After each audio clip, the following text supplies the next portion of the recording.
먼저 오늘 우리가 같이 성경 말씀을 다 함께 찾아서 읽고 보도록 하겠습니다. 성경 말씀은 창세기 4장 8절에서부터 12절.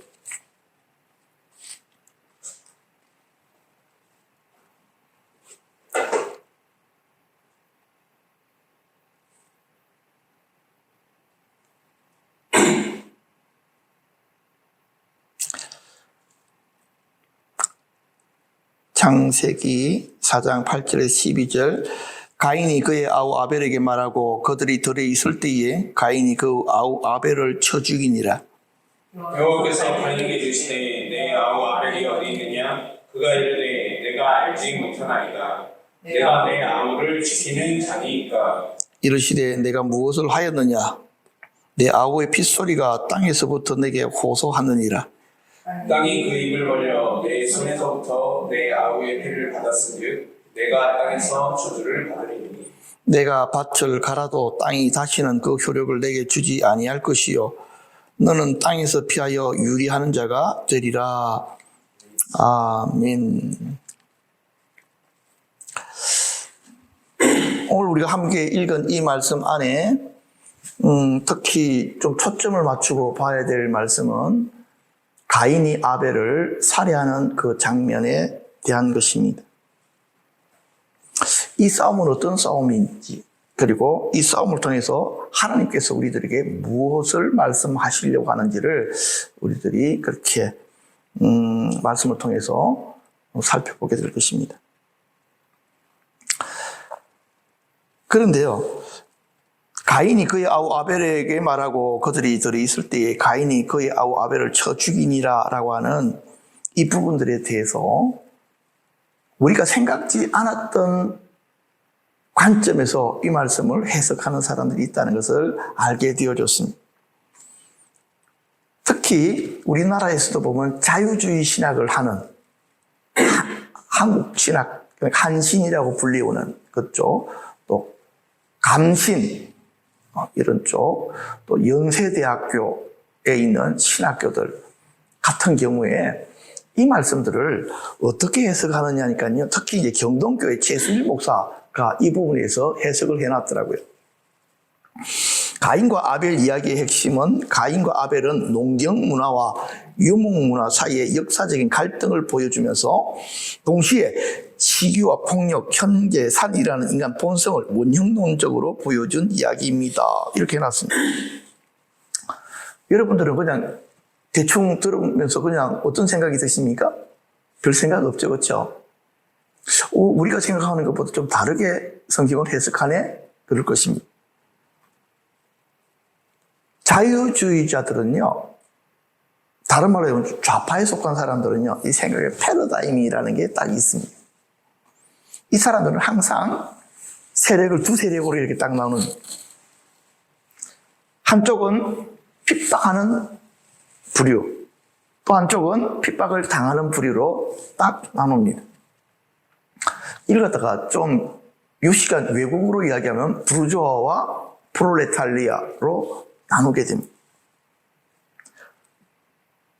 재밌는 것은요, 가인은 농경 문화를 주도하는 부르주아였다는 것입니다. 땅과 재산을 가진 족속들. 그렇다고 한다면 아벨은요, 유목민들이 땅을 가지지 못했잖아. 땅을 가지지 못한 프롤레탈리아들. 점점 이상한 쪽으로 해석이 들어가지고, 그렇죠? 그렇기 때문에 가인은 무언가를 가진 자들을 대표하는 인물이고, 아벨은 가지지 못한 자들을 대표하는 인물인데, 가진 자가 가지지 못한 자를 핍박하고 죽이는 내용이다. 이렇게 이 본문을 설명합니다. 그 논리가 공산주의가 시작될 때 나타났던 논리입니다. 많이 가진 부르주아가 없는 프롤레타리아를 계속 어떻게 하고요? 그들을 이용해서 착취해먹고 피 빨아먹는, 자기들 배만 불리는. 그렇기 때문에 무엇이 일어나야 된다? 프롤레타리아가 이 시대적인 이 불합리를 인식하고 혁명을 일으켜서 부르주아들을 내어 쫓고 프롤레타리아가 행복하게 살아가는 그런 나라를 건설해야 된다. 이런 식으로 성경을 몰고 가는 것입니다. 그런 내용이 어디 있다? 성경에 있다. 어디 있는데? 봐봐라. 가인과 아벨 이야기에 그런 내용이 들어있지 않느냐? 그렇게 가르치더라는 것입니다. 그래서 제가 좀 더 살펴봤어요. 인터넷에서. 이런 인간이 한둘이 아니더라고. 왜 그럴까? 아, 얘네들이 학교에서 배운 거야. 그러니까 성경에 기록되어진 내용으로 말해야 되는데 그게 아니야. 자기들의 패러다임을 가지고 성경을 그렇게 해석하고 적용하더라는 것입니다. 그래서 그들이 혁명신학 이런 것을 나타내기 시작한 것입니다. 그래서 저는요, 한편으로는 놀랍기도 하고 한편으로는 얘들이 성경을 읽어도 읽지를 못하는구나. 이들의 눈들이 가려져 있다는 말이 맞구나. 성경을 통해서 하나님께서 나에게 하시는 말씀을 들어야 되는데 그들은 자기들의 세계관을 가지고 성경을 지들 마음대로 해석을 하는구나 하는 생각이 되어졌습니다. 그래서 혹시도 우리도 그럴 수 있잖아. 내가 가진 생각으로 성경을 함부로 재단하고 판단하는 거, 이걸 내려놓고 하나님 이 성경 말씀을 통해서 내게 말씀하시는 것을 알게 하소서, 이런 겸손한 마음으로 성경들을 읽어야 되겠습니다. 자, 그렇다고 한다면 여러분, 이 가인과 아벨이 싸운 이유가 무엇일까요?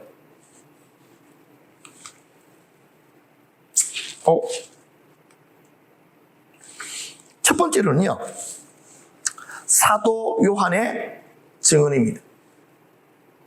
사도 요한은요, 요한 1서 3장 12절에 이렇게 설명합니다. 가인같이 하지 말라. 저는 악한 자에게 속하여 그 아우를 죽였으니 어찐 연고로 죽였느냐. 자기의 행위는 악하고 그 아우의 행위는 의롭기 때문에 죽였다. 그렇게 했습니다. 이게 어떻게 생각하면 무슨 말인지 이해가 잘 안 되지만은 쉽게 생각하면 이거예요. 예를 들어서 학교에서 일진 녀석들이 착한 아이들을 괴롭히는 심리가 바로 이런 심리입니다. 읽었다가 악의 심리학이라고 부릅니다. 착한 아이들은 나쁜 아이들을 해코지를 안 하잖아. 왜? 눈만 마주쳐서 괴롭히니까 착하게 지나간다고. 그런데 그 모습도 보기 싫은 거야. 착한 애들이 착한 말 하는 것도 듣기 싫고 착한 행동하는 것도 보기 싫어. 왜? 자기들이랑 뭐가 되기 때문에? 비교가 되기 때문에. 비교가 되어져서 자기들이 사랑받고 인정받으면 괜찮아. 그건 악한 자들은 스스로가 딱 알잖아 벌써. 내가 비교적으로 저 아이들 때문에 내가 뭘 당한다? 손해를 보고 판별을 당한다는 생각을 가지고 있어요. 그러니까 비교 대상을 없애버리면 어떻게 될까? 나는 다른 사람들에게 뭘 당하지 않는다. 판단을 당하지 않는다라는 이상한 논리 구조를 가지게 되는 거예요. 그러니까 가인이 자기가 악해서 하나님께 인정 못 받잖아. 누구 때문에 못 받는다고 생각한 것입니까? 아벨 때문이라고 생각한 거예요. 아벨 때문에가 아니고 자기가 악하게 살아서 하나님께 연락받지 못하는 예배를 드렸기 때문에 안 된 거야. 그런데 가인의 생각은 달랐던 거예요. 누구 때문에? 아벨 때문에. 그렇기 때문에 아벨이 원인이기 때문에 뭘 제거하면, 원인을 제거하면 될 것이다 라고 생각했다는 것입니다. 혹여나 우리가 어떤 일을 하면서 누구 때문에라고 하지만 아닙니다. 대부분은요, 나 때문입니다.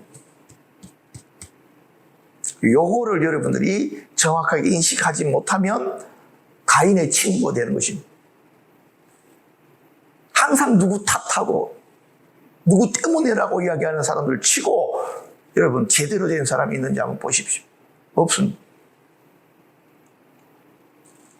두 번째로는요, 구약의 헬라어 역본 70인역에 보니까 어떻게 되어 있느냐니까 주석이 있습니다. 거기 보니까 이거는 시브리인들이 써놓은 주석인데 그 주석에 보니까 이렇게 된 거예요. 가인이 장차 올 심판도 없고 내세도 없다고 주장했다는 것입니다. 아마 이랬을 것 같아. 내 추측인데는 아벨이 형 그렇게 살지 마. 그러면 형이 살은 그 삶의 결과대로 하나님 앞에 심판받게 돼. 그랬는데 가인이 하는 말이 웃기는 소리 하지 마. 내세 우리가 갈 수 있는 영적인 세계가 어디 있으며 심판이 어디 있다고 그래. 이렇게 한 겁니다. 그러니까 이 아벨이 하는 말이 아니야 형. 형이 말하는 것이 틀린 거야 하고 논쟁이 벌어진 거예요. 그래서 거기서 가인이 이 자식 이거 네가 나 앞에서 잘난 체 해? 그렇게 하면 때려 죽여버렸다 라고 유대인들은 생각한 것입니다. 유대인의 관점은 그런 거예요. 세 번째로는요, 자유주의자들 가운데 대표적인 사람이 존 도미닉 크로산이라고 하는 사람이 있어요. 이 사람이 쓴 책이 한신이라든지 연세대학교라든지 학생들에게 굉장히 많은 영향력을 미치는 그 책 안에 보니까요, 아주 이 사람은 실용적으로 생각했더라고요. 예, 장자 상속권 때문에. 그러니까 안에 있는 내용은 이런 거예요. 아버지가 누구입니까? 아담이잖아. 아담이 자기의 모든 재산을 넘겨주려고 보니까 가인이라는 놈이 사는 게 개판이야. 그렇다고 한다면 이 재산을 누구한테 물려줄 것 같습니까? 당연히 착하고 성실한 아벨에게 줘야 되겠구나. 그렇게 생각했는데 가인이 이것을 눈치채고 아벨을 때려 죽여버렸다는 것입니다. 내 재산 아버지 거 다 내 거야. 그렇게 하고 죽여버렸다. 이건 자유주의자들이 그렇게 생각하고 설명을 했습니다. 여러분들이 들어보니까 어떻습니까? 그럴 것도 같죠, 그렇죠? 그런데 이 가인과 아벨의 싸움에 대해서요, 가장 정확한 해석은 어디서 찾아야 되냐면 예수님의 말씀에서 찾아야 됩니다. 예수님의 해석.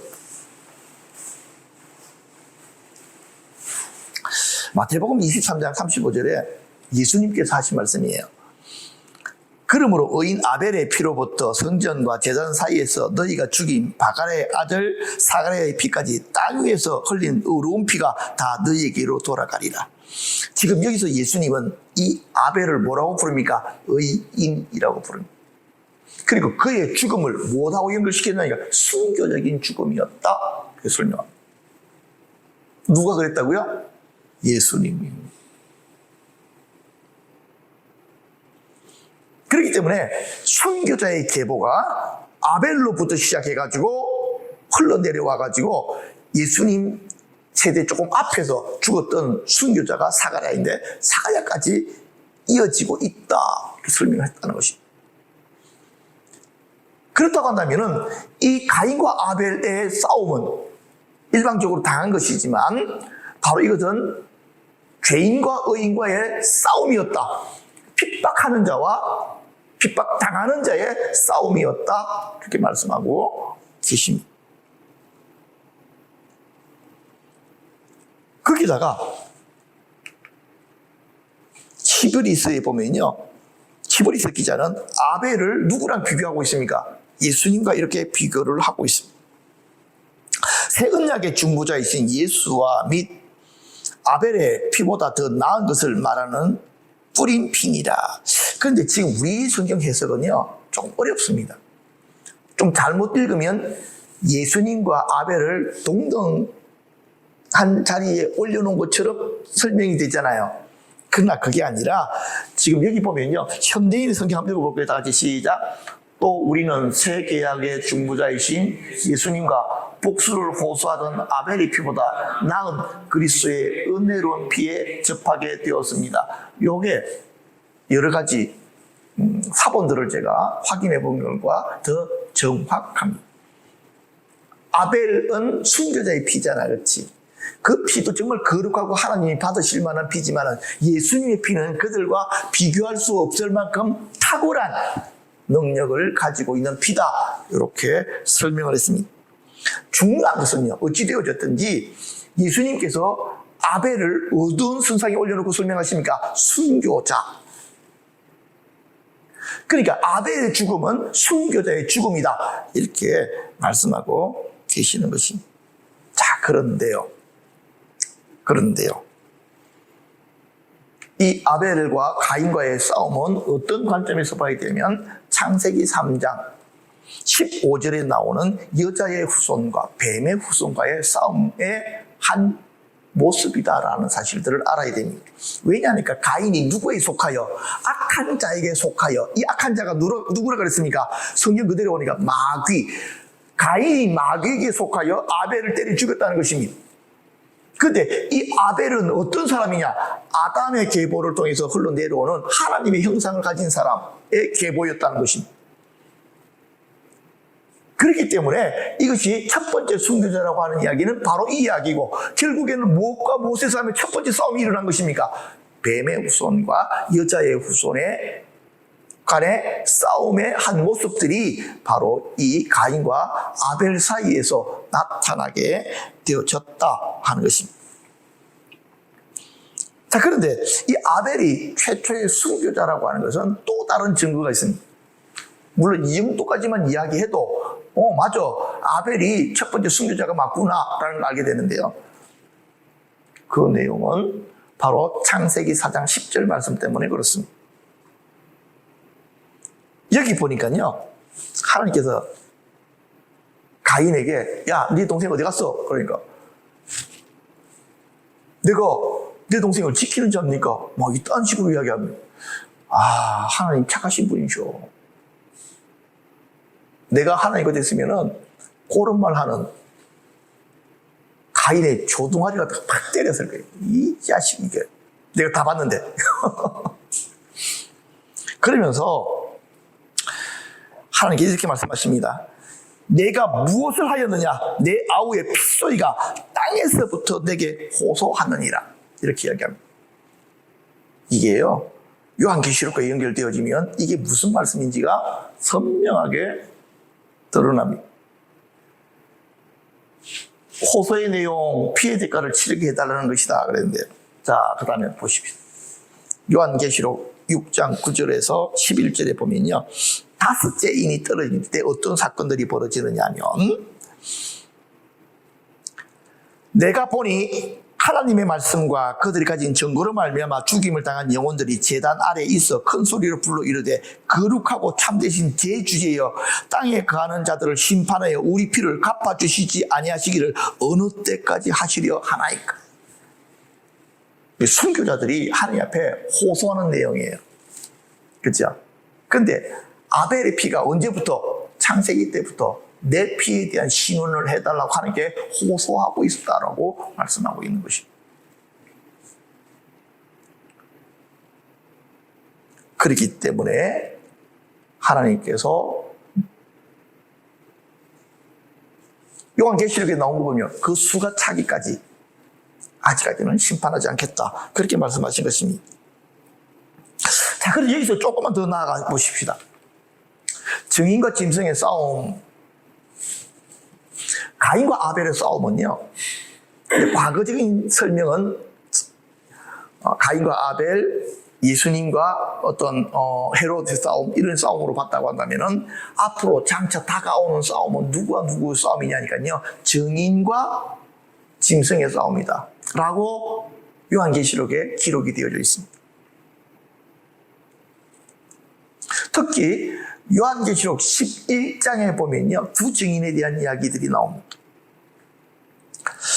이 두 증인들은 여기서 성경에도 나와 있는 것처럼 내가 나의 두 증인에게 권세를 주리니 그들이 굵은 베옷을 입고 1260일을 예언하리라. 그들은 이 땅에 주 앞에 서 있는 두 감람나무와 두 촛대다 그랬습니다. 여기서 말하는 두 감람나무는 뭘 뜻할까요? 두 감람나무는 무엇을 의미하죠? 왜 감람나무라 설명하죠? 그냥 증인이라고만 하면 되는데 이들이 기름 부음 받는 자들이기 때문에 그렇습니다. 그래서 두 명의 증인, 두 명의 감람나무는요, 한 사람은 누구와 같은 자? 엘리야와 같은 자고 또 한 사람은요 모세와 같은 자입니다. 이것은 저번에도 한번 설명을 드린 적이 있은 것 같은데 이 엘리야와 모세의 공통점이 있습니다. 무엇입니까? 하늘에서부터 불을 내린 사람들입니다. 요 설명은 기니까 내버려두고 이거는 예배 회복, 정말 예배를 들 수 없는 상황에서 예배가 회복되게 만드는 바로 그 일들을 한 사역자들입니다. 근데 그 사역의 특성이 한 사람은 선지자적 특성이고 한 사람은 사도적인 특성을 가진 사람이다. 그러니까 마지막 시대에 정말 신앙생활을 할 수 없을 만한 그런 어두움 가운데로 몰려들지만 그럼에도 불구하고 그런 상황들을 돌파해 나가고 하나님의 살아있는 복음을 전하기 위해서 하나님께서 위대한 증인들을 세우신다는 것입니다. 그들은 엘리야와 같고 그들은 모세와 같은 자들이 일어나서 마지막 시대의 부흥을 주도하게 될 것이다. 그렇게 말씀하고 있습니다. 자, 그렇다고 한다면요. 그 옆에 있는 두 촛대는 무엇을 의미하는 것일까요? 두 촛대. 계시록 2장과 3장에 가면 7촛대가 나오죠. 7촛대는 무엇을 의미했습니까? 7 교회. 그렇다고 한다면 이 두 촛대는 뭘 의미한다? 두 교회를 의미한다. 두 교회는 어떤 교회, 어떤 교회? 스무나 교회와 빌라델비아 교회입니다. 마지막 시대 때 하나님께서 쓰시는 두 가지 특성의 교회가 있다. 그걸 뭘 보면 알 수 있냐? 이름만 보면 안다. 스무나는 모략, 치료하는 교회입니다. 치유적 사역과 능력이 나타나는 교회만이 마지막 시대를 이겨나간다. 두 번째는요, 빌라델비아는 무슨 뜻이죠? 형제사랑. 형제사랑으로 똘똘 뭉쳐있는 그런 교회만이 주님께서 사용하실 수가 있다. 어떤 상황에서? 배교와 불법과 핍박과 환난이 가득한 곳에서도 이 두 가지 특성을 가진 교회들은 쓰임을 받게 된다. 그렇게 말씀을 하고 있습니다. 그런데요, 정인과 짐승과의 싸움에서 누가 이길 것 같습니까? 정인이 엄청 능력이 있잖아. 근데요, 성경에 보니까 증인들과 짐승과의 싸움에서 증인들이 힘도 써보지 못하고 패배합니다. 그들이 그 증언을 마칠 때에 무증인으로부터 올라오는 짐승이 그들과 더불어 전쟁을 일으켜 그들을 이기고 그들을 죽일 것이다. 여기서 말하는 짐승은 누구를 뜻합니까? 사단의 권위를 받은 국가 권력입니다.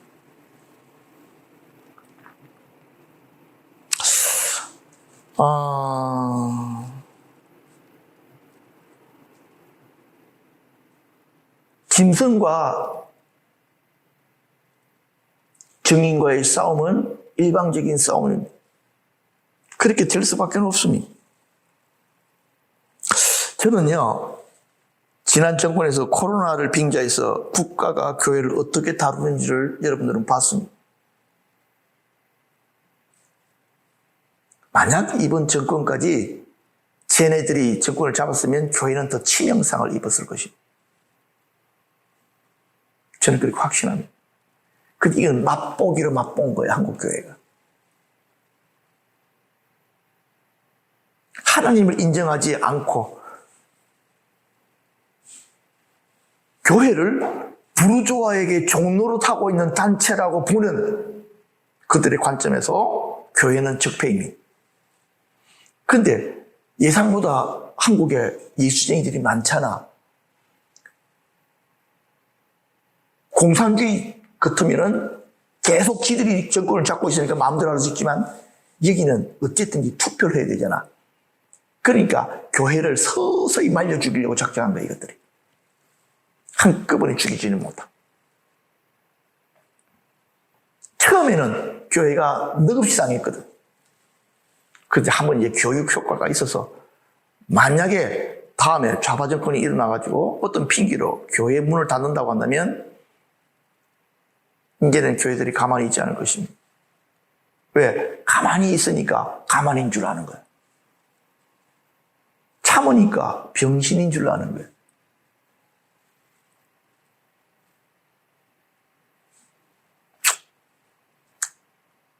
그랬답니다.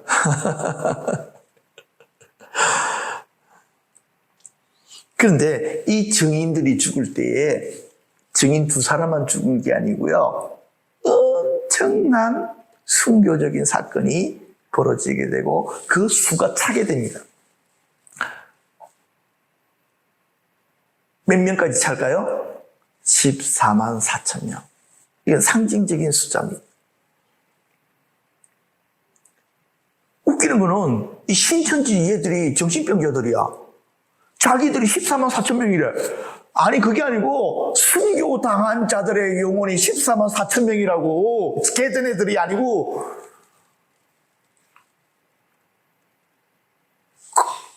그래서 저는 뭐라고 말하고 싶었냐니까요. 신천지제가 작두를 들고 가가지고 요놈들에게 야 성경에서 말하는 것은 목 잘려 죽은 자들이니까 너희들 목내 너희들 다 잘라줄게. 작두로 이놈들 확 다 썰어버릴 거야 내가.